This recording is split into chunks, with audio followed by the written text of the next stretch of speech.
Ini di sumbernya majalah Robitoh Juz 8 jilid 1 bulan Rabiul Awal 1347 Hijrah, resmi dari Robitoh Alawiyah. Dan kalimat-kalimat ini penyusunnya adalah Al-Alamah As-Sayyid Alwi bin Thohir Al-Haddad. Saya hanya kutik beberapa poin yang menunjukkan bagaimana mereka itu jumawa. Tidak saya bacakan keseluruhannya. Ini mulai dari satu aja. Berhimpunnya kaum Alawiyin merupakan kasih sayang dari Allah yang Maha Penyayang. Jadi mereka itu mengklaim dirinya orang yang paling disayang oleh Allah. Itu. Yang kedua, seorang Alawi yang hakiki merupakan ruh dalam keseluruhannya.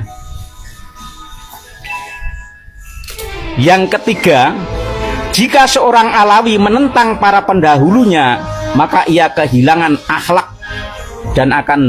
dan perbuatan baiknya. Ini jadi jangan heran kalau seluruh Alawi mulai kakek-kakek sampai cicit-cicit yang sekarang nggak mungkin berani menentang leluhur Alawi yang dahulu. Entah benar entah salah, tidak boleh menentang. Ini karena doktrinnya sudah seperti itu. Saya lanjutkan.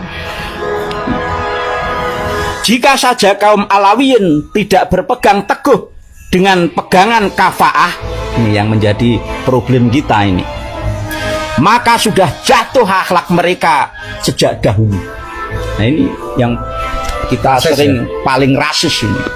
Jadi seorang Alawiyin harus memegang, sebenarnya tidak masalah kafaah ini, hukum Islam kita juga kalau mengadakan pernikahan itu harus kafaah itu memang salah satu pertimbangan.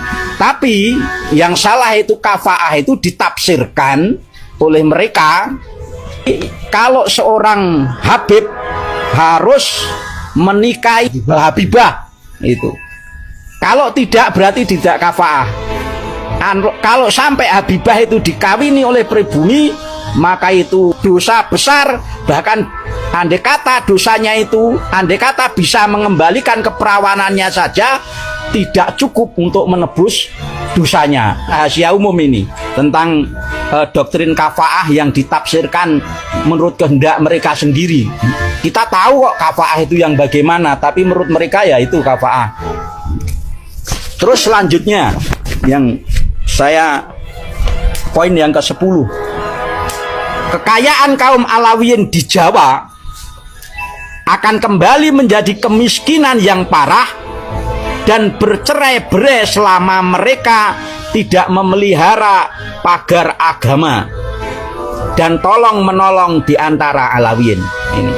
Jadi dari sini saja sebenarnya Jawa seolah-olah memang ladang sumber kehidupan dan kemakmuran bagi kaum Alawiyin.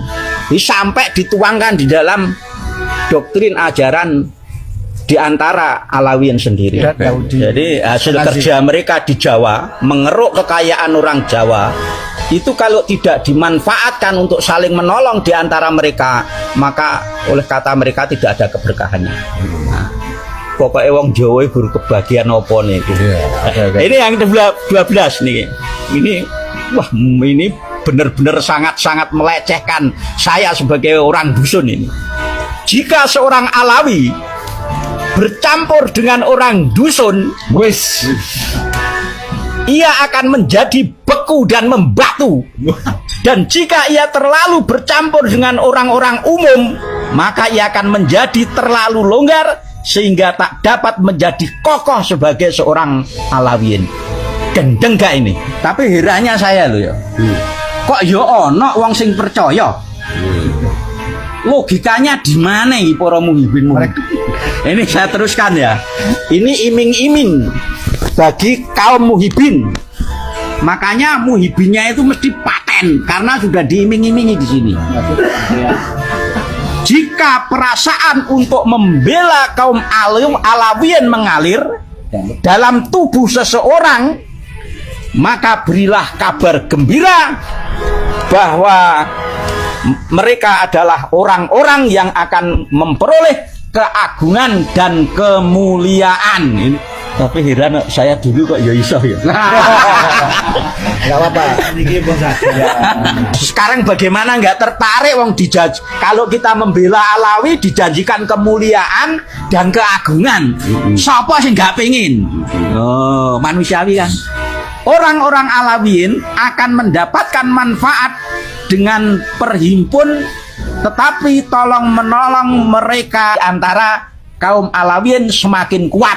Oh, ini jadi peneguhan lagi. Persatuan mereka memang kuat, satu sama lain saling support, saling bersatu. Sementara kita awake dhewe iki jarine meh merungkatkan mereka. Kadang-kadang ada friksi sedikit saja urusan capres padudon. Padahal Alawiyin dah doktrin mereka bersatu kuat, menafikan segala macam perbedaan dan friksi karena persatuan mereka adalah sumber kekuatan untuk saling menolong dan meneguhkan kealawiyinnya. Ya, berkali-kali mereka mengatakan Alawiyin. Ini udah kalimat pembodohan. Ya, Alawiyin adalah anak cucu keturunan Ali. Iya, kan apa jamaknya ya. Maka mereka bukan keturunan Ali.